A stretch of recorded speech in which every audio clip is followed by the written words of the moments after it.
Bueno, hemos estado platicando en nuestra casa, en los servicios presenciales con relación a lo que es la conquista de Canaán. Y quisiera que retomáramos un poco la perspectiva de qué es Canaán. Bueno, el Señor primeramente a Abraham le dio la promesa 450 años antes específicamente de que iba a poseer su descendencia lo que era la tierra donde él estaba habitando, que en ese entonces era Canaán. A partir de eso, el Señor empezó a trabajar con Abraham de una manera impresionante, a decirle, por ejemplo, que su descendencia iba a ser como las estrellas del cielo, que iba a ser también como la arena del mar, que iba a ser como el polvo de la tierra, y ahí hablamos de 3 clases de descendencias. Asimismo también nosotros podemos ver de que después Dios le habla a Isaac y le dice, la tierra que le prometí a tu padre Abraham, te la daré a ti y a tu descendencia. Entonces Dios vuelve y repite esa bendición con Isaac. Después viene el Señor nuevamente y toma a Jacob y le dice, en ti serán benditas las naciones de la tierra. A ti te daré el cumplimiento de la promesa que le dice a tu padre Abraham. Y vemos que después de que Israel llegó con sus hijos y sus familias a Egipto procedentes de Canaán por una hambruna que había tan grande en el tiempo de que José era segundo del faraón en Egipto. Después de eso vemos, así como ha estado platicando mi hermano Rodolfo Tebalán, con relación a las lecturas del día sábado, vemos nosotros de que en el libro de Éxodo se levanta un faraón que no conoció a José y que empezó a oprimir al pueblo de Israel. ¿Por qué? Porque era una gran cantidad de personas y tenía miedo de que se rebelaran a tal grado de que el faraón tenía miedo de que simplemente se amotinaran, se unieran a sus enemigos y fueran presa de los israelitas. Como consecuencia de ello, vemos nosotros que el faraón le declara, por decirlo así, la guerra literalmente al pueblo de Israel y en ese momento a Moisés. Aquí les estoy resumiendo más o menos unos 400 años en unos cuantos minutos. Y le empieza a decir, no se van a ir de Egipto, no se van a ir con sus bienes, de ahí no se van a ir con sus niños, de ahí no se van a ir con sus familias, que se vayan solo los hombres al desierto a hacerle fiesta al Señor. Hasta que el Señor viene y toma un trato directo con los primogénitos de Egipto, con aquellos donde las casas no estaban marcadas con la sangre en las puertas, en los dinteles de la casa. Entonces Faraón viene y decide dejar salir al pueblo de Israel, de Egipto. Como consecuencia de ello, Dios toma a Moisés, toma al pueblo de Israel y se los lleva al desierto, que era el paso previo para que conquistaran Canaán. Ahora, nosotros normalmente vemos el tema de los desiertos como un tema de que es de prueba, un tema de que es aflicción, un tema de que es humillación, que en el desierto aprendemos a discernir qué es lo que hay en nuestro corazón. Y como dice la Biblia en Deuteronomio 8:2, el Señor te hizo pasar por ese desierto por 40 años, te hizo pasar hambre, te hizo pasar escasez, para que supieras qué había en tu corazón, si es que habrías de obedecerle o no. Entonces, como consecuencia de eso, vemos de que la nación de Israel que salió de Egipto no fue la misma que entró a Canaán.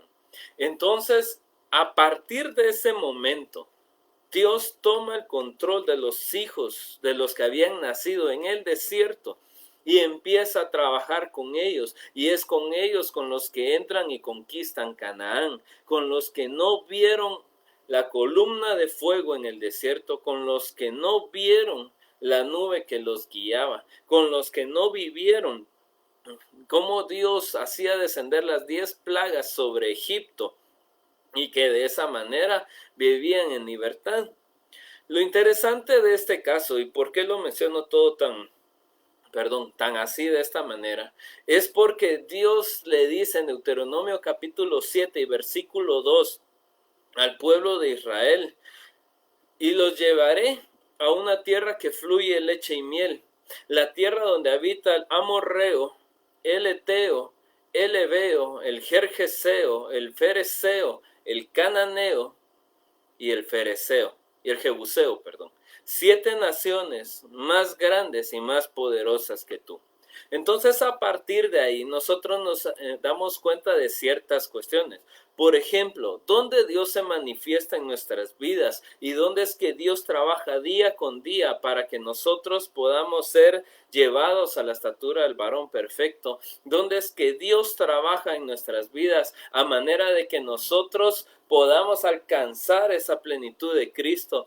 Y vemos ahí, amados hermanos, que es donde Dios trabaja incesantemente con nosotros, pues es en el alma.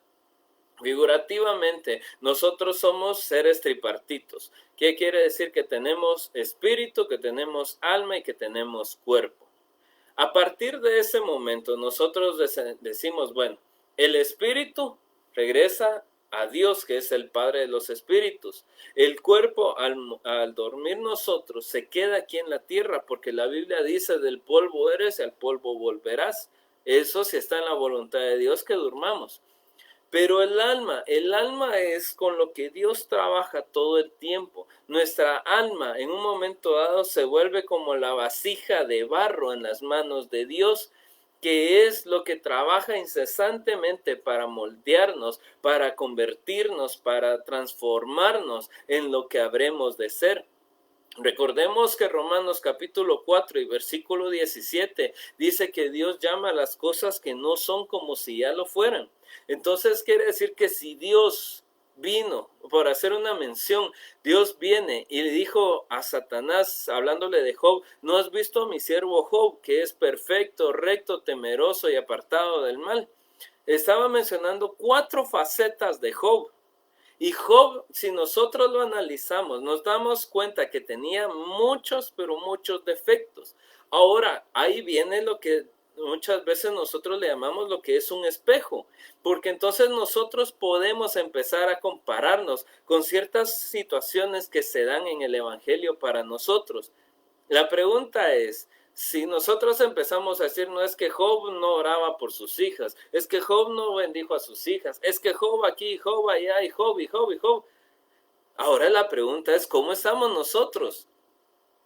Porque si nosotros, siendo barro en las manos del alfarero, nos echamos a perder, no es que seamos inservibles para Dios, es que simple y sencillamente Dios tiene una nueva oportunidad de venir, tomar ese barro que se echó a perder, deshacerlo y rehacerlo nuevamente a una figura que Él quiere moldear en nosotros. Entonces, cuando nosotros vemos que nuestra alma es el campo de trabajo de Dios, es donde Dios perfecciona su poder, porque en el alma, al final de cuentas, están los pensamientos, las emociones, los sentimientos, toda la cuestión genética, el ADN que nosotros venimos heredando de generaciones y generaciones, está todo codificado en nuestra alma. También en el alma está parte de lo que es nuestro corazón, pero el alma está enraizada en lo que es algo que se le llama la mente. Entonces, cuando nosotros hablamos de que aquellos grandes siervos de Dios tenían dificultades, ¿cuánto más nosotros?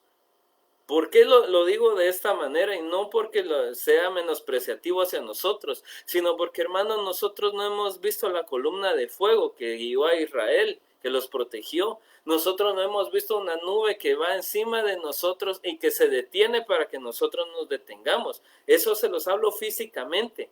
No hemos visto nosotros fuego descender del cielo y que consuma, que queme por completo un altar. Lo vemos espiritualmente, vemos las sanidades, vemos los prodigios, las señales y las maravillas que Dios hace. Pero a todo esto, hermanos, ¿qué problemas tenemos nosotros en nuestra alma que muchas veces causan que la incredulidad sea más grande de lo que Dios nos está mostrando? Nosotros vemos que por misericordia Dios viene y sana a una persona, sana a la otra, sana a la siguiente, pero nosotros así como que, bueno, vamos a ver si Dios quiere. ¿Por qué? Si Dios dice que vamos a alcanzar la estatura del varón perfecto, Cristo no tenía quebrantos de salud. Claro, hay otro tema mencionado que se llaman los aguijones, hay otro tema que se llama la gracia de Dios, pero cuando nosotros nos decimos que vamos a ser transformados hasta llegar a la medida de la plenitud de Cristo, tenemos que estar conscientes que tiene que ser un estado primigenio, un estado original. Y entonces, hermanos, ¿qué tiene que ver con la conquista de Canaán y todo eso? Bueno, como les decía, Canaán, que es la tierra donde fluye leche y miel, donde fluye la doctrina y la revelación, donde fluye el poder y la sabiduría de Dios, nosotros estamos hablando de nuestra alma.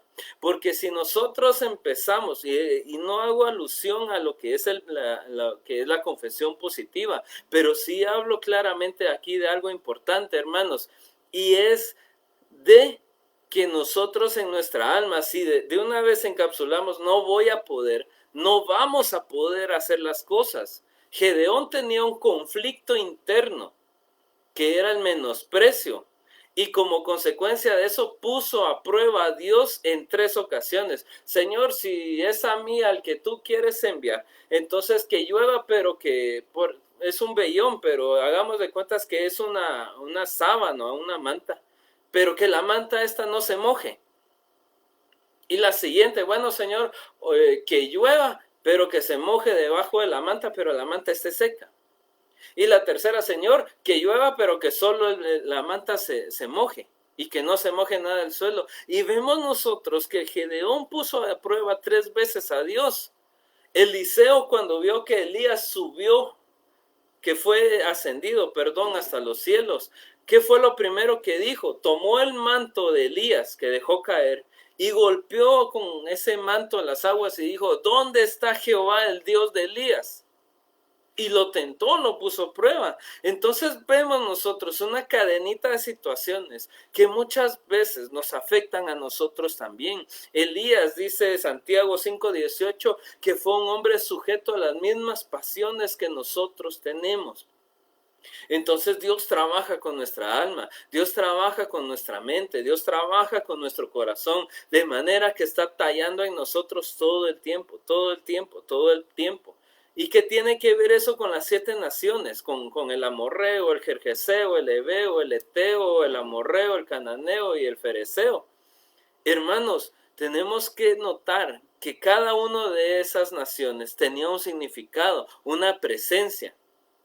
Y ahora la pregunta es, ¿cómo se manifiesta en nuestra alma? Acompáñenme, por favor, a Salmos 40, capítulo 40 y versículos del 1 al 2.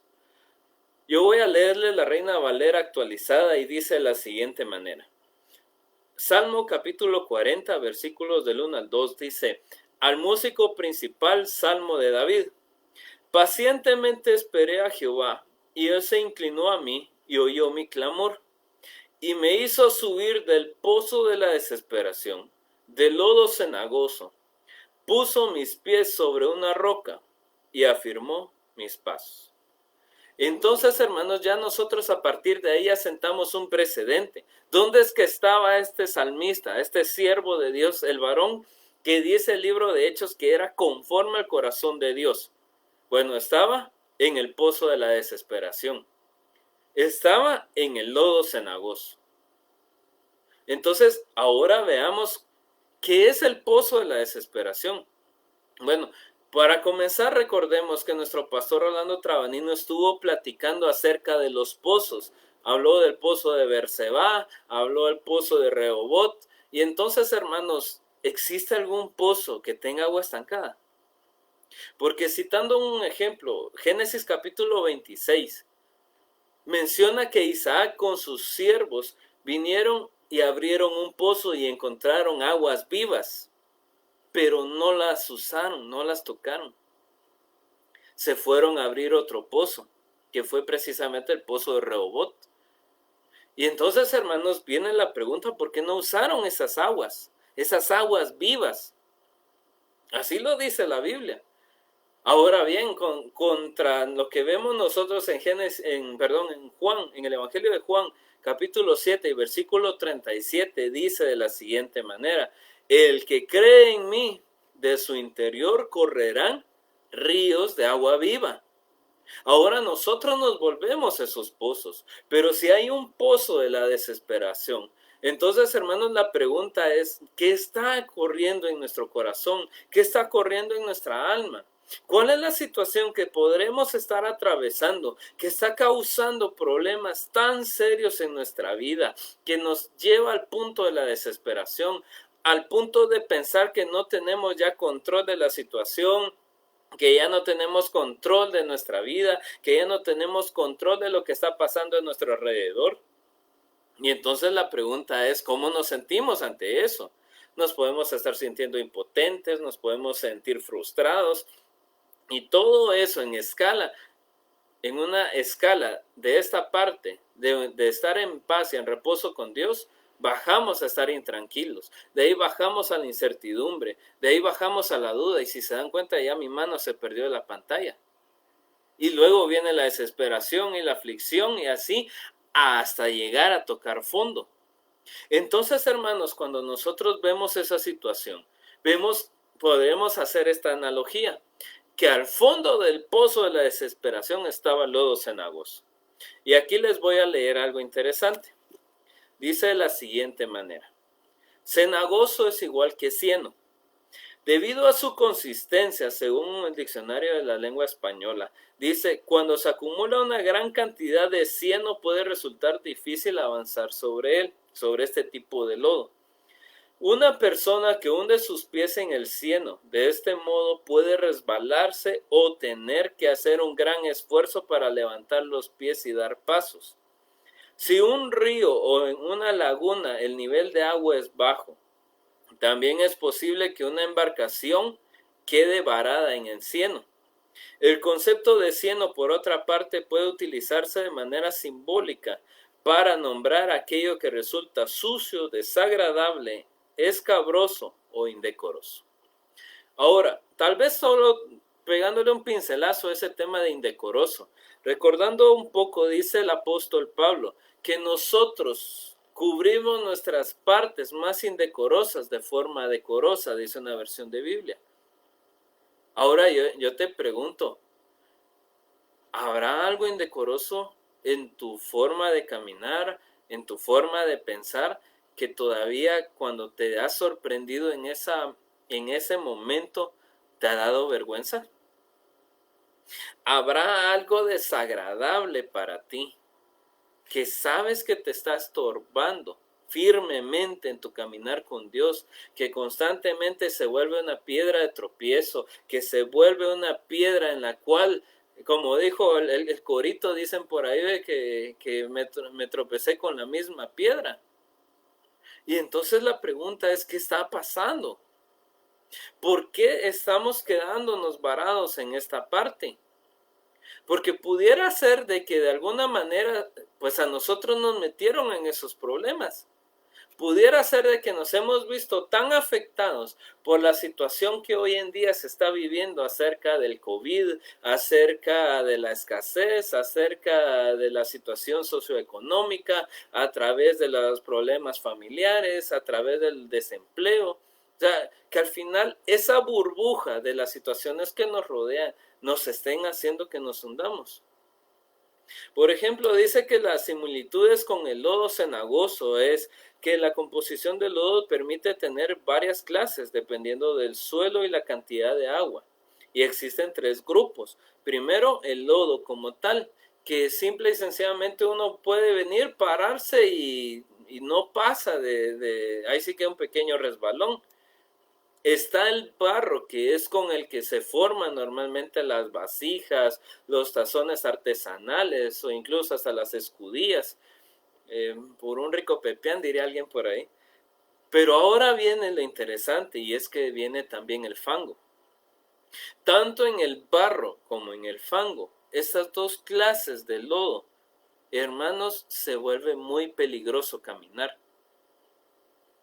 Y es tan crítico el caminar ahí, que en el fango normalmente alguien que está caminando puede empezar a hundirse dependiendo qué tan gruesa sea la capa de lodo que haya.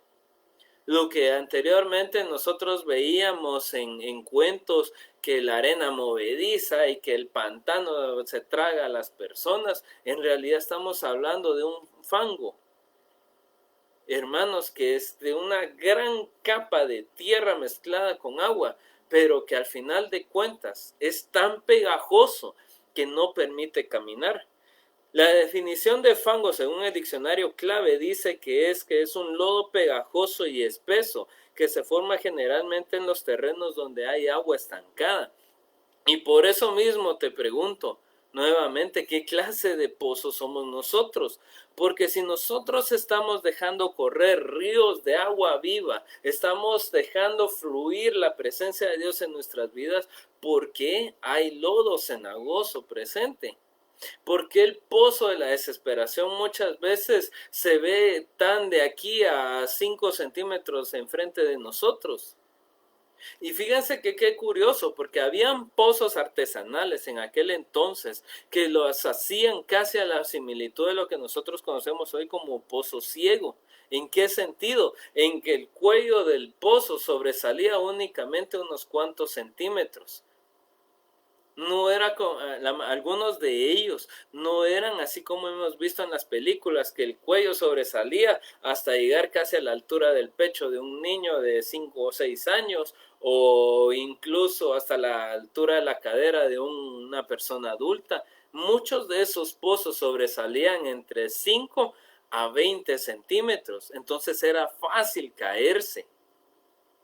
Entonces, hermanos, veamos un ejemplo de esa clase de pozo con lodo, porque Jeremías capítulo 38 y versículo 6, Biblia versión moderna de 1929 dice: ellos pues tomaron a Jeremías y le echaron en la cisterna de Malquías, hijo de Amelec, que había en el patio de la cárcel, y bajaron a Jeremías por medio de sogas, y en la cisterna no había agua, sino fango.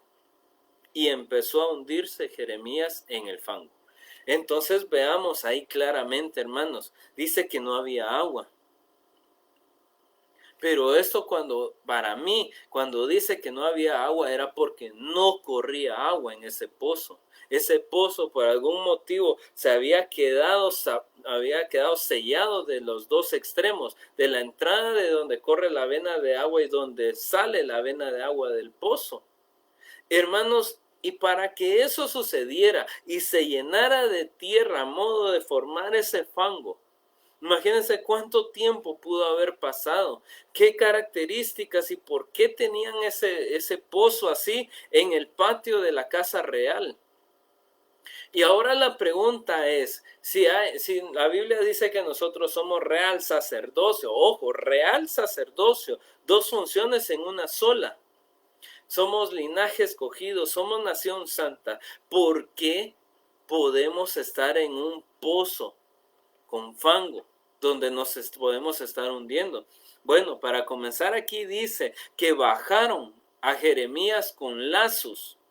Hermanos, quiere decir que habían ataduras, habían cuestiones en las que podemos estar nosotros enredados con otras personas, en negocios posiblemente, en deudas que nos pueden estar llevando a hundirnos, nos pueden llevar a estar en una situación de crisis, y que eso, hermanos, haga que estemos en un pozo de la desesperación, que tal sea la situación que ya se ve comprometido lo que es el alimento para nuestra familia, si estamos ahí sí que emparentados o tenemos pareja y tenemos hijos, o muy posiblemente si está comprometido los bienes materiales, como decir un carro, como decir, fui a empeñar para celebrar en estos días mi teléfono. Y eso es una costumbre tan lamentable que se da en estos tiempos, que hay mucha gente que se ve en escasez y lo primero que hace es, no, es que hay que celebrar. Hay que pasar bien estas fechas, y va y empeña sus cosas, hermanos, y eso puede ser una atadura que los está llevando poco a poco al pozo de la desesperación, que los va a hacer hundirse en el lodo cenagoso. Y entonces la pregunta es, ¿Qué está pasando en nuestra alma? ¿Por qué nosotros no podemos conquistar Canaán? ¿Por qué nosotros vemos la figura de aquellos grandes siervos, los héroes de la fe que menciona la Biblia? Y que muchas veces para el pueblo cristiano pareciera ser que están inalcanzables, inaccesibles. No, hermano, es que es otro pacto. No, hermanos. La gran diferencia muchas veces es la manera como vivían estos hombres. Isaías era un hombre apartado. Jeremías era hijo de un sacerdote. Y aquí les estoy hablando tal vez algo físico. Pero cuando nosotros analizamos, hermanos, y por eso les decía, ojo, porque dice que somos real sacerdocio, es porque ya fuimos escogidos.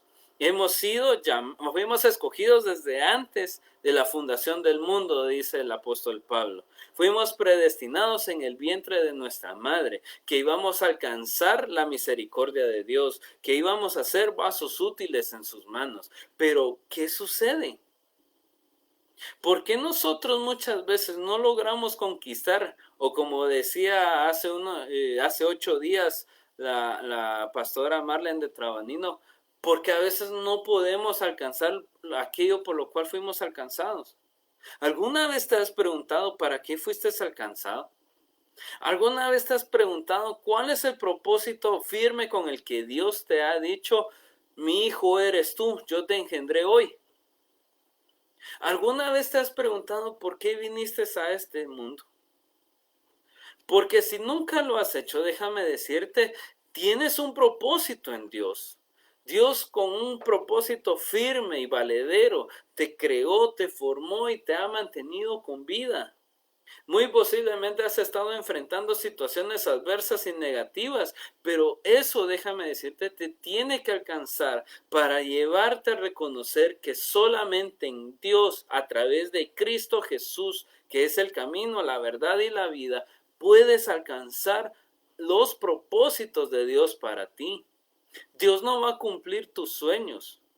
Dios va a cumplir los anhelos de tu corazón cuando tú te deleites en Él, cuando tú aprendas a reposar en Él, cuando aprendamos a confiar completamente en Dios. Pero mientras no lo hagamos, mientras no alcancemos nosotros esa madurez, esa estatura, simple y sencillamente Dios lo que va a hacer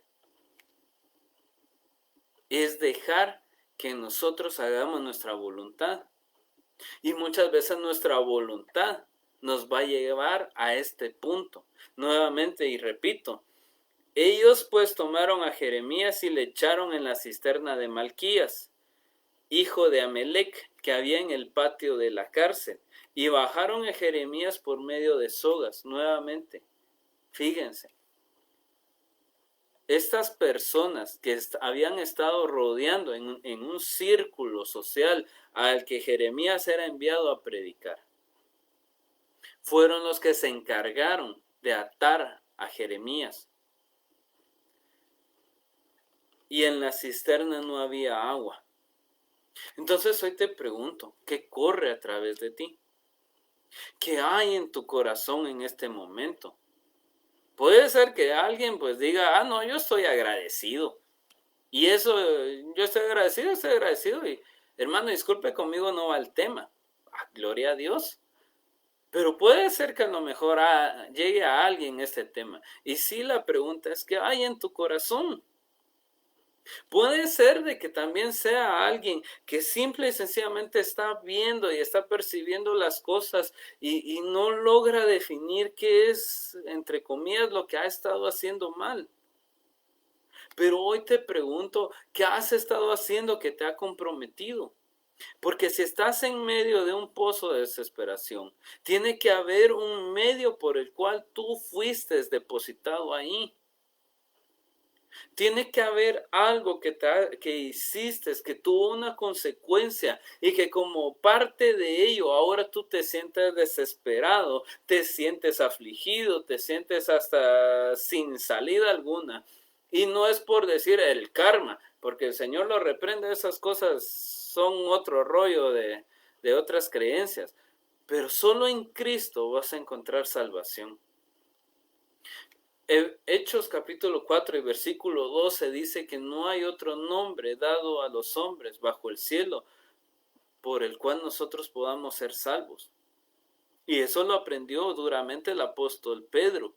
Recordando un poco Mateo capítulo 14 y versículo 28, dijo el apóstol Pedro, después de ver a que Jesús venía caminando sobre las aguas y haber dicho que era un fantasma, donde se dieron cuenta que Jesús les habló y les dijo, no teman, soy yo. Viene el apóstol Pedro y dice, Señor, si eres tú, mándame a que yo camine sobre las aguas. Y el apóstol Pedro empezó a caminar sobre las aguas, porque fue lo que Cristo le dijo, ven. Pero ¿qué pasó? Pedro, al ver que los vientos eran muy fuertes y que las olas se levantaban con una altitud impresionante, empezó a tener miedo. Y empezó a hundirse, dice la Biblia. Y entonces vino y dijo, Señor, sálvame porque perezco. Y ahí fue donde aprendió Pedro a invocar el nombre del Señor. Ahora te pregunto, ¿has invocado el nombre del Señor? Te pregunto, ¿lo has hecho conforme a lo que Dios quiere que hagas? Porque puede ser que se has estado clamando, Señor, sálvame, Señor, ayúdame, Señor, provéeme, mira que tengo esta aflicción, mira que estoy enfermo, mira que ya no aguanto con esta situación, mira que ya no aguanto con este problema, Señor, mira mi esposa, mis hijos se están perdiendo, ayúdame, Señor. Y ahora viene la pregunta, ¿y no será que Dios quiere mostrarte una faceta específica de Él y no has podido discernir qué faceta es? ¿Por qué lo digo? Bueno, hoy precisamente hablando un poco en Jehová Provee, estábamos platicando en una administración y hablábamos que Abraham vino y le dijo a Isaac, Dios proveerá el cordero para el holocausto. Ahí Abraham invocó a Jehová Jireh, invocó al Dios proveedor, al Dios sustentador.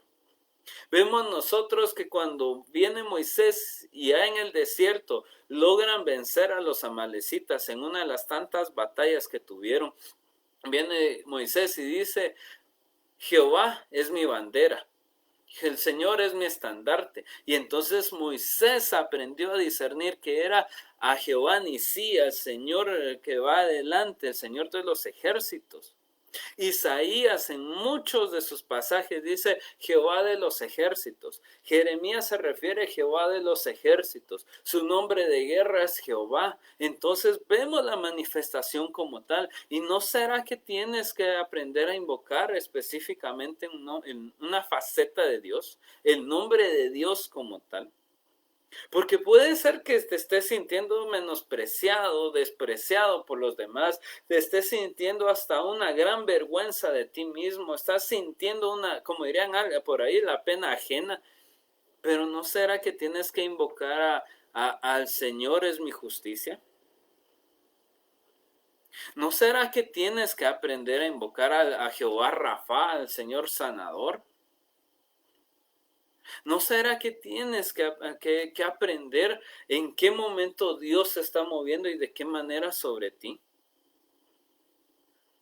Porque fíjense, vuelvo y repito con con lo que había comenzado. Los israelitas no vieron de noche una nube que los guiaba, lo vieron de día. No vieron una columna de fuego que de día fuera delante de ellos. No había razón para que la columna de fuego fuera en el día. ¿Por qué? Porque el fuego alumbra cuando es de noche. Entonces, de repente lo que tenemos que hacer es aprender a invocar el nombre del Señor. Por eso vuelvo al pasaje con el que comenzamos, Salmo 41. Pacientemente esperé a Jehová y Él se inclinó a mí y escuchó mi clamor. O sea, aprendió a esperar para invocar el nombre del Dios misericordioso. Aquel Dios que dice Joel capítulo 2, que si no estoy mal el verso 25, que dice que Dios es lento para la ira y grande en misericordia y verdad. Entonces, de repente ya estamos en medio de un conflicto, en medio del lodo cenagoso y nos podemos estar hundiendo. Y puede ser porque Dios quiere manifestarse de una forma especial con nosotros. pero nosotros no hemos aprendido a a invocarlo. No hemos aprendido a discernir cómo Dios quiere bendecirnos. Avanzando un poco.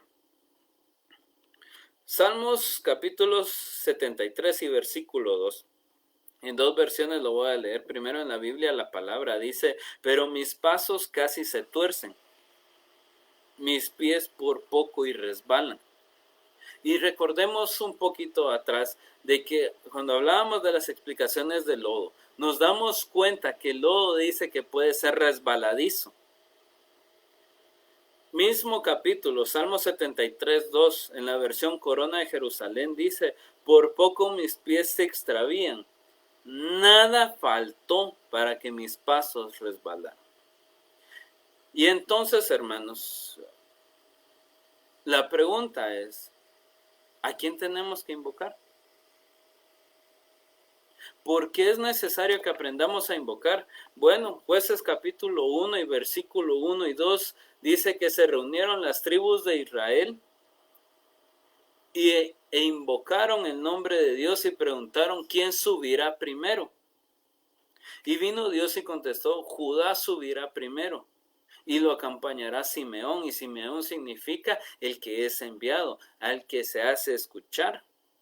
Y entonces hoy como delegado te digo, ¿cómo está tu alabanza?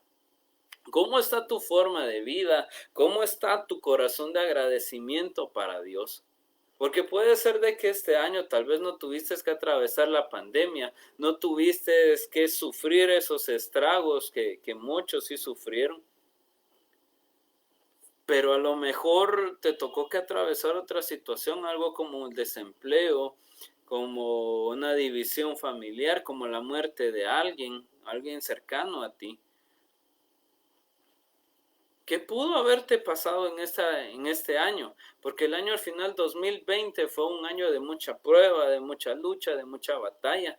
Y yo te expongo el caso de un hermano muy amado, muy cercano, que su esposa estuvo en peligro de muerte porque le detectaron cáncer en una tiroides. Y hoy lo que te digo es, Dios fue fiel. ¿Por qué? Porque logró solventar esa situación.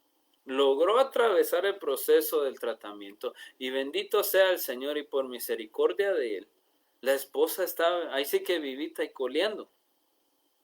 Pero yo te pregunto, ¿qué pudiste atravesar en este año que fue tan difícil, que fue tan complicado y que al final de cuentas hasta pudiste haber perdido tu esperanza?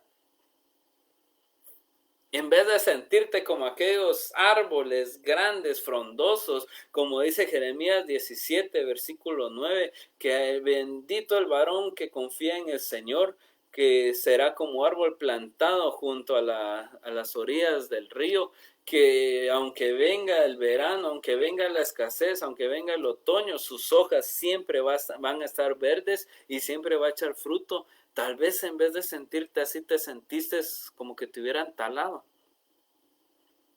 No que te hubieran dicho un insulto, sino que te hubieran cortado y que hubieras caído. Que te pudiste haber sentido en una decepción, en un problema tan grande, una aflicción tan fuerte, que al final de cuentas simple y sencillamente pensaste que ya no había pues otro remedio, pues. O como diría alguien por ahí, bueno, toca irnos para los Uniteds, ¿verdad? Ibas a regresar diciendo, estuve en Atlanta City, en San Diego City, y por último me operaron de apendicitis, pero al final de cuentas, ¿qué es lo que has aprendido este año? Aprendiste a invocar al Dios proveedor, al Dios sustentador, que es el Dios todopoderoso, el omnipotente, el Shaddai, como le quieras decir, o aprendiste a invocar al Dios misericordioso. ¿Por qué? Porque Ezequías aprendió a invocarla al Dios misericordioso. Cuando fue enviado el profeta Isaías para decirle, pon en orden tu casa, porque de cierto morirás, Ezequías dice que se volteó hacia la pared y empezó a orar y a decirle al Señor entre lágrimas que se acordara de cómo había andado en los caminos del Señor. Y hoy te pregunto, ¿has hecho algo que te ha llevado al pozo de la desesperación? ¿Has hecho algo que te ha permitido que estés en el lodo cenagoso? Pues hoy es tiempo. Hoy es el día de revelación para que aprendas a invocar la manifestación de Dios que te va a hacer poseer esa heredad. Los jerjeseos, según la historia, dice que eran gigantes, que eran torpes para la guerra. Pero lo que hacían era que cuando veían que un ejército venía a atacar la ciudad, lo que hacían era empezar a devastar la tierra, la rompían con sus herramientas de labranza y después la llenaban de agua a manera de hacer grandes pozas de lodo. Y eso era lo que detenía a los ejércitos enemigos, al grado que los desesperaba y mejor donde lograban salirse se iban. Pero esa era una estrategia de guerra. Y hoy te pregunto, tal vez no es que tú te sientas en el pozo de la desesperación, no es que estés en el lodo cenagoso, perdiéndote, hundiéndote, pero ¿no será que ibas a conquistar algo y que esta situación hizo que te quedaras estancado? ¿No será de que te ha faltado así para conquistar cuando sentiste que ibas a tomar la promesa ya por fin y vino esta situación y te quedaste otra vez así como el refrán chapín, ¿va? Vestido y alborotado? Hoy te digo, tu esperanza debe estar en Dios. Debemos aprender a discernir los tiempos. Debemos aprender a confiar y a esperar en Dios. Porque la esperanza, dice la Biblia, que no avergüenza. La confianza en Dios te hace reverdecer. Y aún así, aunque te sientas como un tronco cortado, que tu esperanza, tu empresa, lo que tú tenías como proyecto se había caído, déjame decirte que la Biblia dice que el tronco cortado, aunque esté muerto en tierra y su raíz esté seca, al olor del agua reverdecerá. Sí, hermano, esa es de la proclama del año pasado, pero las proclamas no caducan, ni las promesas de Dios. Así que déjame orar por ti en esta tarde y déjame decirte, 2 Corintios 6:2 dice, como está escrito, en día de salvación te he oído y en el día fijado te he socorrido. He aquí es el tiempo aceptable, he aquí hoy es el día de salvación. Si hay alguien que me está escuchando que no conozca de Cristo, déjame decirte que Cristo es el camino, la verdad y la vida, y es el único el que nos lleva al Padre. Es el único que puede reverdecer tu esperanza, y es el único que puede llenarte de alegría y de gozo, aún en medio de las pruebas. Si tú quieres recibir a Cristo, puedes hacer una oración conmigo, en la cual tú no te comprometes a ser un evangélico. Yo no predico, no predicamos una religión, predicamos a un Cristo vivo, un Cristo glorificado, un Cristo que todo lo puede y que gracias a Él todo lo podemos también en Él. Pero es el único que nos puede dar salvación. Si tú quieres hacer esa oración, repite conmigo. Señor Jesús, hoy me presento delante de ti, reconociendo que soy un pecador y que me arrepiento. Te pido que me limpies de mis pecados, que inscribas mi nombre en el libro de la vida. Señor Jesús, te reconozco como mi único y suficiente Salvador. Te abro las puertas de mi vida y de mi corazón. Entra a morar en él. Amén. Si tú hiciste esta oración, déjame decirte que el Evangelio de Lucas, capítulo 15, dice que hay fiesta en los cielos por un pecador que se arrepiente. Y para finalizar, voy a orar por ti, pueblo bendito del Señor. Porque si has atravesado las pruebas y has salido aprobado, déjame felicitarte. Pero si te has quedado estancado por algún motivo en medio del lodo cenagoso, sea porque te metieron al pozo de la desesperación, sea porque ibas corriendo y llegaste a una parte donde había lodo, o sea porque ahí te metieron. Déjame decirte que hoy vengo como a Ebed-Melech, que fue el que fue enviado a sacar con lazos de misericordia y con vestiduras en retazos al profeta Jeremías. Y en el nombre de Jesús, Padre Celestial, hoy vengo delante de ti dándote gracias por este pueblo bendito que ha estado escuchando tu palabra. Gracias, Padre Celestial, por sus vidas, gracias por sus corazones, gracias por todo lo que tú les has dado hasta este momento. Señor, en el nombre de Jesús de Nazaret, te pido que tomes tú el control de sus vidas, que tomes el control de la situación que los puede estar envolviendo. Padre Celestial, en el nombre de Jesús, así como dice el Salmo 16, tus cuerdas cayeron sobre mí en lugares deleitosos. Hoy en el nombre de Jesús te pido que mandes cuerdas de salvación y de bendición así donde ellos están. Señor, si se habían sentido, Padre Celestial, que estaban sin poder salir de una situación, sin encontrarle la salida, sin encontrar ni pies ni cabezas a una situación, hoy, Padre bendito, en el nombre de Jesús de Nazaret, te pido, Padre Celestial, que tus cuerdas de misericordia los rodeen, que esos lazos de amor, Padre Celestial, los envuelvan, papito lindo, para hacerlos quitados, Padre bendito, de ahí donde están.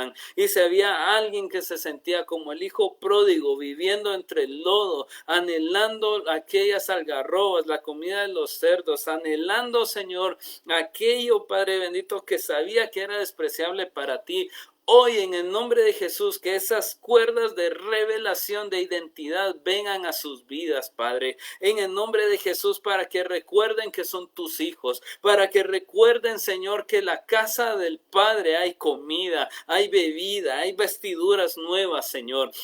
Hay redención y hay restauración. En el nombre de Jesús de Nazaret, por favor, Padre Celestial, bendice a tu pueblo. Bendícelo, Señor, con amor, con gracia, con paz, con misericordia, con bondad. Señor, en el nombre de Jesús, Padre Celestial, si sus pies se habían quedado atascados en el lodo, Padre Celestial, extiende tu mano poderosa y tu brazo extendido a favor de ellos. Tómalo de sus manos y sácalos de ahí, Señor. Que se pueda hacer vida, Padre Celestial, en las vidas de mis hermanos, Señor. Esa palabra bendita que dice, no temas porque yo estoy contigo. No desmayes porque yo soy tu Dios. Yo te sostendré y yo te fortaleceré con mi diestra poderosa. Pero también que ellos puedan recordar aquel pasaje que dice, esfuérzate y sé valiente. No temas ni desmayes, porque donde vayas, Jehová tu Dios estará contigo. En el nombre de Jesús, que Dios te bendiga, pueblo bendito. Recuerda, no estás solo. Cristo te ama y siempre estará contigo. En el nombre de Jesús, que la paz del Señor reine en tu casa, en tu corazón, en tu trabajo, y que el Señor se manifieste a ti. Finalmente, voy a bendecirte. Y así como dice la palabra, que Jehová te bendiga y te guarde. Que Jehová haga resplandecer su rostro sobre ti y tenga de ti misericordia. Que Jehová alce sobre ti su presencia y te dé paz. Que tu espíritu, tu alma y tu cuerpo puedan estar en las manos del Señor en todo tiempo. Que el Señor te bendiga. Te amamos en el amor de Cristo y recuerda, Cristo está contigo. Feliz tarde y bendiciones.